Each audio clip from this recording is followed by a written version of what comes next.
इस वक्त जो मेंबरशिप है यूएन ह्यूमन राइट्स काउंसिल की, उसमें से कोई 11 जो लोग हैं मुल्क हैं वो मुसलमान मुल्क हैं। तो हम 11 जो मुसलमान मुल्क हैं उनकी हिमायत नहीं ले सके। आप ये समझें कि यूएन में तो हमने भारत को वोट डाला।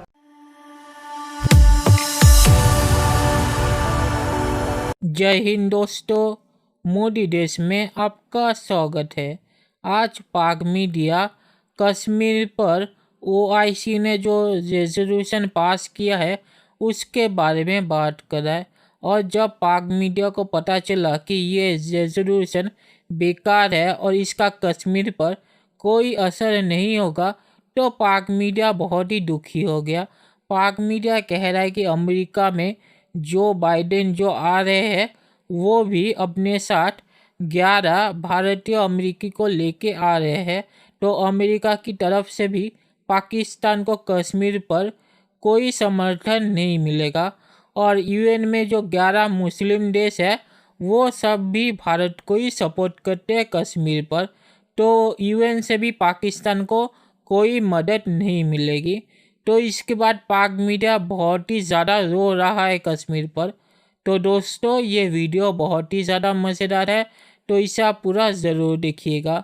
तो चलिए और इंतज़ार ना करके ये वीडियो देखते हैं। ओआईसी के इजलास में कश्मीर जो है वो एजेंडा नहीं है, लेकिन अब करारदाद की सूरत में ये मंजर-ए-आम पर आ रहा है। मुस्तकबिल में और मौजूदा हालात में कितनी अहमियत है इसकी? ओआईसी के इजलास में या जो ममालिक हैं मुसलमान ममालिक है जिसमें सऊदी अरेबिया, यूएई और बाकी फोर फ्रंट पे आ जाते हैं। और फिर बहुत सारे ऐसी आर्टिकल भी पढ़ने का मुझे इत्तफाक हुआ जिसमें उन्होंने कहा कि जी सऊदी अरब ने और यूएई ने तो कह दिया है कि जी ये जो अगला इजलास हो रहा है इसके अंदर कश्मीर का इशू बिल्कुल डिस्कस नहीं होगा, क्योंकि हम पाकिस्तान के मुकाबले में, हम इंडिया के मुकाबले में पाकिस्तान को फेवर नहीं कर सकते। चाइना को ये रियलाइज कराना है कि कश्मीर का जो हिस्सा इंडिया ने गसब किया आर्टिकल 370A को खत्म करके, उसके ऊपर कश्मीर ने उसे, चाइना ने उस इलाके को क्लेम करना है।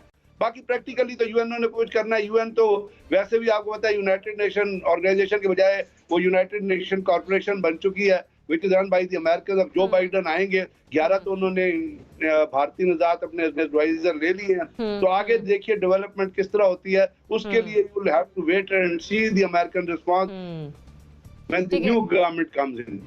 लेकिन इस चीज को हमें जरूर आगे लेके हमारी हुकूमतों को, हमारी एमसी को, हमारे कश्मीर ग्रुप को, कश्मीर कमेटी को लेके चलना चाहिए ताकि ये मैसेज जो कुछ आया ही लोगों तक पहुंचे। कामरान ये बात वहां पर आगे जैसे जनरल साहब ने, ब्रिगेडियर साहब ने फरमाया कि थ्योरेटिकली और प्रैक्टिकली ये एक दो मामलात हैं। लेकिन ये आपको याद होगा जब प्राइम मिनिस्टर ने कश्मीर मामले पर जनरल असेंबली में तकरीर की थी, उस वक्त लगा था कि बहुत कुछ होने जा रहा है, लेकिन मामलात फिर से थम से गए थे। असल इशू अब यह है कि हमें करना क्या है कि कोई भी जो मल्टीलैटरल फोरम्स पे आपको सक्सेस होती है वो ड्राइव करती है आपके बायलैटरल जो रिलेशनशिप है, वो अक़वाम मुत्तहिदा की सलामती काउंसिल हो, वो बेशक ओआईसी हो, हमें बायलैटरल रिलेशनशिप के ऊपर काम करने की जरूरत है। इसकी छोटी सी मिसाल आपको मैं ये दूंगा। हमारी बहुत बड़ी अगर कामयाबी होती है कि लास्ट ईयर 5 अगस्त 2019 के इक़दाम के बाद यूएन ह्यूमन राइट्स काउंसिल में हम कश्मीर के इशू को हाईलाइट करना चाहते थे, एक्सक्लूसिव डिबेट करवाना चाहते थे। हमें 16 वोटों की जरूरत थी। और जो इस वक्त जो मेंबरशिप है यूएन ह्यूमन राइट्स काउंसिल की,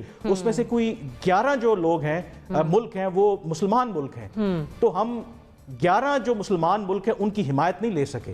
अगर 11 मुल्कों की हिमायत यूएन ह्यूमन राइट्स काउंसिल में हम ले आते, 5 मजीद वोट हमें चाहिए होते, 16 वोट मिल जाते, तो फिर एक्सक्लूसिवली ओपन डिबेट कश्मीर के ऊपर होती। अगर वो डिबेट होती तो उसका इम्पैक्ट आप देखते क्या होता। तो इसका मतलब ये है कि हमें जो अपनी सिफारतकारी है इसको दोबारा से देखने की जरूरत। जुनैरा कामरान कह रहे हैं कि ओआईसी नहीं, हमें अगर कुछ तवक्कुआत या कुछ बेहतर होना चाहिए तो वो यूएन से होना चाहिए। मतलब फिर ये आज की कामयाबी किसी खाते में नहीं है, हमारी सिफारती पॉलिसी हो या खारजा पॉलिसी हो। Muslim world is divided more than ever. पहले से ज्यादा हम डिवाइडेड हैं। हमारे इंटरेस्ट जो हैं वो बिल्कुल फाइनेंस ड्रिवन हैं और हम लोग सिर्फ कंट्रोल ड्रिवन पॉलिटिक्स कर रहे हैं। व्हाट इज नीडेड इज कि इंटरनेशनल ऑर्डर को किस तरह हिलाना है आपने इन योर ओन फेवर, और इसको एज अ कॉन्फ्लिक्ट रेजोल्यूशन लेके चलना है। दुनिया को बताना है it's a conflict, territorial conflict है ये। जियोग्राफिकल जियोपॉलिटिकल एजेंडाज हैं यहाँ पे पाकिस्तान के और इंडिया के, जिसका डिस्प्यूट चल रहा है। So that is still missing. आप कह रहे हैं कि पेपर वर्क की हद तक ठीक है कि हम एक पर्चा दिखा दें कि ये एलामिया है या करारदाद मंजूर हो गई, लेकिन जब तक प्रैक्टिकली कुछ नहीं होगा उस वक्त तो कुछ नहीं होने वाला।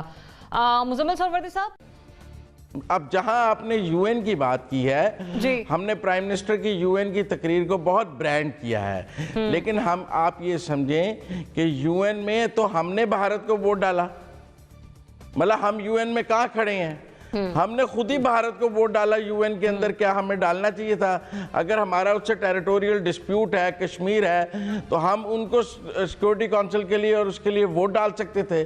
तो कहीं ना कहीं हमसे गलतियां हुई हैं और वो गलतियों का हमें आज ओआईसी में भी देखने को मिल रहा है। जो सर्द रिस्पॉन्स था वो हमारी गलतियों की वजह से। ठीक है मुजम्मिल साहब, पॉइंट आपका आगे ब्रिगेडियर साहब का कमेंट ऐड करना चाह रहे हैं। मैं जी ब्रिगेडियर साहब, मैं आप ही की तरफ आ रही हूँ और इस पॉइंट के साथ जरा मुजम्मिल साहब का ऐड कर दूं कि उन्होंने कहा कि अगर वहां से उस फोरम से खामोशी होती तो हमारी नाकामी होती।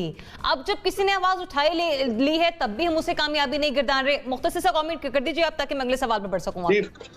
मैं बस यही कहना चाहता था, मुजम्मिल साहब ने कहा उसको थोड़ा सा मैं यही कहना चाहता था कि फर्ज कर लें हाइपोथेटिकली कि अगर इस करारदाद में कहीं पे अपना कश्मीरियों का जिक्र ना होता या इंडिया की तरफ से कोई उनकी तरफ दिया जाता तो वो उसका क्या असर होता अगर करारदाद उस तरह की पास हो गई होती।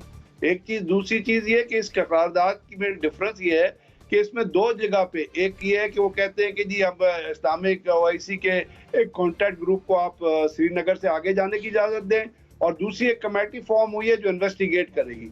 तो उस हिसाब से ये जो दो चीजें एडिशनल आई हैं जो पहले मेरा ख्याल नहीं आई थी, उसमें एक जैसे पहले कह गया डिप्लोमेटिकली तो एक अच्छी डेवलपमेंट है और उसमें हमें जिन लोगों ने इस पर काम किया है उनको इस चीज का क्रेडिट जरूर देना चाहिए। बाकी प्रैक्टिकली तो इसका कोई असर हो या ना हो वो तो मैं पहले ही अर्ज कर चुका हूँ कि जिस वक्त यूएनओ नहीं पड़ेगी तो ओआईसी बजाते खुद या कोई भी फोरम, चाहे यूरोपियन यूनियन हो, कोई भी हो, कुछ नहीं करा सकता। कुछ करा सकता है तो यूएन की फोरम से आवाज उठाना बेहद जरूरी हो गया यहाँ पर। 10 सेकंड अगर आप मुझे एक चीज ऐड करने दें, हमें ये भी सोचना चाहिए कि आहिस्ता आहिस्ता भारत ने अपनी पोजीशन को क्यों हार्डन किया, जो हमारे पास लेवरेज थी आहिस्ता आहिस्ता क्यों खोती गई, इसके ऊपर भी हमें बहुत इसके ऊपर क्वेश्चन करना चाहिए क्यों हमारी पोजीशन दिन ब दिन लूज होती जा रही है। आज भारत ये मानने के लिए तैयार ही नहीं है कि मसला कश्मीर जो है वो हल तलब है। चलिए दोस्तों, इस वीडियो पे बात करते हैं। तो पाक मीडिया ने सही कहा कि ओआईसी के जो मीटिंग हुई है उससे पहले ही यूएई और सऊदी अरेबिया ने पाकिस्तान और दूसरे देशों को ये कह दिया था कि कश्मीर पर हम पाकिस्तान को भारत से ज़्यादा तवज्जो नहीं देंगे, क्योंकि भारत ने उन देशों को पहले ही बता दिया था कि कश्मीर भारत का इंटरनल मैटर है और ओआईसी इस पर बात करे ये भारत को पसंद नहीं है। तो सऊदी अरेबिया और यूएई ने पाकिस्तान को पहले ही कह दिया था कि कश्मीर पर हमसे ज़्यादा उम्मीदें मत रखिएगा, क्योंकि हम पाकिस्तान को भारत से ज़्यादा तवज्जो नहीं दे सकते कश्मीर मामले पर। तो इसमें पाक मीडिया सही कह रहा है। और पाक मीडिया जो कह रहा है कि ओआईसी से तो हमें कोई समर्थन नहीं मिला, तो हमें चीन को कहना चाहिए कि कश्मीर पर भारत के साथ बातचीत करे, क्योंकि चीन कश्मीर का कुछ हिस्सा कहता है कि उसका है और चीन को ये अच्छी तरह से पता है कि अगर कश्मीर पाकिस्तान के पास चला गया तो उसके पास से चीन बहुत ही आसानी से कश्मीर का वो हिस्सा अपने अंदर ले लेगा, जैसे कि उसने बलूचिस्तान के साथ किया है। तो इसीलिए पाकिस्तान जो कह रहा है कि अभी हम चीन को कहेंगे कि भारत के साथ कश्मीर पर बातचीत करे, क्योंकि कश्मीर का जो हिस्सा चीन कह रहा है कि उसका है, पाकिस्तान उसे भी चीन को दे देगा। तो इससे ही पता चलता है कि पाकिस्तान का जो बयान है कि वो चाहते हैं कि कश्मीरी डिसाइड करें कि वो क्या करना चाहते हैं। यहाँ तो पाकिस्तान पहले ही कह रहा है कि हम कश्मीर लेने के लिए कश्मीर का कुछ हिस्सा चीन को बेच देंगे। तो इससे पता चलता है कि पाकिस्तान का पूरा बयान कश्मीर पर कि वो चाहते हैं कि कश्मीर डिसाइड करे कि वो क्या करना चाहते हैं या किसके साथ रहना चाहते हैं, ये बिल्कुल ही झूठा है और ये सिर्फ कश्मीर को पाकिस्तान में शामिल करने के लिए पाकिस्तान का एक बहाना है। और पाक मीडिया इसमें सही कह रहा है कि अमेरिका भी कश्मीर पर पाकिस्तान की कोई मदद नहीं करेगा, क्योंकि जो बाइडेन बहुत ही ज़्यादा प्रो इंडिया है और उन्होंने कश्मीर पर हमेशा भारत का ही समर्थन किया है और राष्ट्रपति बनने के बाद भी ये नहीं बदलेगा। वो कश्मीर पर हमेशा भारत का ही समर्थन करेंगे, क्योंकि उन्हें पता है कि कश्मीर का मामला पूरा क्या है और वो जानते हैं कि भारत इस मामले में सही है। और पाक मीडिया ने यहाँ सच कहा है कि यूएन में जो 11 मुस्लिम देश है उन्होंने भी पाकिस्तान का समर्थन नहीं किया कश्मीर पे।